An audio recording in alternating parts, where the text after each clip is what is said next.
Hello বন্ধুরা, চলে এসেছি আরও একটা মিনি ব্লগ নিয়ে। এবারে আমরা চলে গিয়েছিলাম সোদপুরের বারবিকিউ নেশনে আমার বার্থডে সেলিব্রেট করতে। এই বারবিকিউ নেশনের আউটলেটটা সোদপুরের ট্রাফিক মোড়েতে রয়েছে।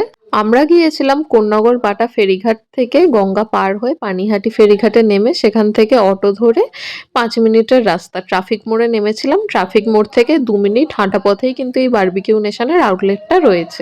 এই বিল্ডিং এর 5th ফ্লোরেতে বারবিকিউ নেশন রয়েছে। তো আমরা চলে গিয়েছিলাম লিফটে করে 5th ফ্লোরে। আর আমাদের বুকিং আগে থেকেই করা ছিল, তাই আমাদের গিয়ে ওয়েট করতে হয়নি। আমরা গিয়ে আমাদের নামটা কনফার্ম করাতেই ওনারা কিন্তু আমাদের সিট প্রোভাইড করে দিয়েছিল। আমরা বারবিকিউ নেশনের অ্যাপ থেকে বুকিং করেছিলাম। আমাদের লাঞ্চের প্রাইস পড়েছিল 899 প্লাস ট্যাক্সেস। আমরা বুধবার গিয়েছিলাম। এখানে ডেজ অনুযায়ী প্রাইস কিন্তু ভ্যারি করে। আমরা অ্যাপ থেকে বুকিং করেছিলাম, আমাদের 50 টাকা অ্যাডভান্স পে করতে হয়েছিল, তবে বিল থেকে ওটা কিন্তু মাইনাস করে দিয়েছিল। তোমরা চাইলে ওনাদের ডাইরেক্ট ফোন করেও তোমরা বুকিং করতে পারো। এবার আসা যাক খাওয়া দাওয়ার ব্যাপারে। খাওয়া দাওয়ার মধ্যে ভেজের মধ্যে ওনারা ব্রোকলি, পনির, মাশরুম, পাইনাপেল এই সমস্ত কিছু দিয়ে গিয়েছিল। এর পাশাপাশি কাবাব তো ছিলই। আর আমার অল টাইম ফেভারিট আইটেম যেটা ক্রিসপি কর্ন, সেটাও তো ছিল। সেটা তো এবারে আমি একদম মন ভরে খেয়েছি। আর সমস্ত স্টার্টারের টেস্ট কিন্তু আমার দুর্দান্ত লেগেছে, কারণ এর আগেও আমরা বারবিকিউ নেশনে গিয়েছিলাম।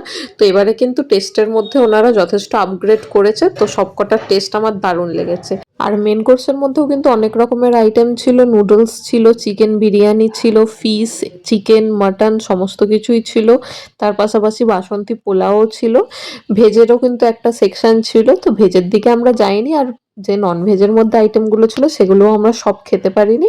তো আমাদের যেগুলো পছন্দ মতন ছিল সেই আইটেমগুলোই আমরা ট্রাই করেছিলাম। আর আমাদের এই বাফেটের মধ্যে কিন্তু একটা করে মকটেল কমপ্লিমেন্টারি ছিল, তার জন্য আমরা মকটেলের মধ্যে প্যাসিফিক ব্লু আর ফ্রেশ লাইম সোডা নিয়ে নিয়েছিলাম।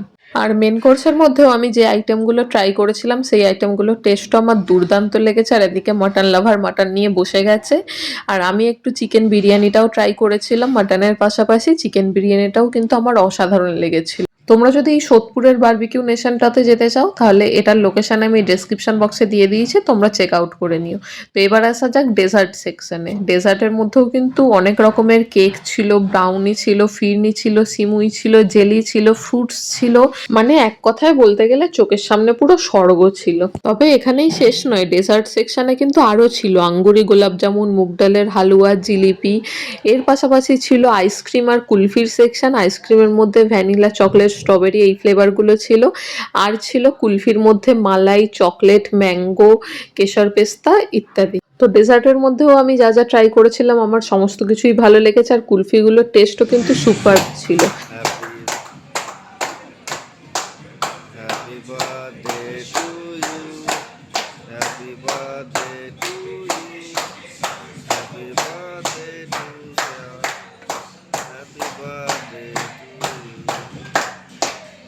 দেখা হচ্ছে পরের ভিডিওতে। Stay safe and healthy. Tata.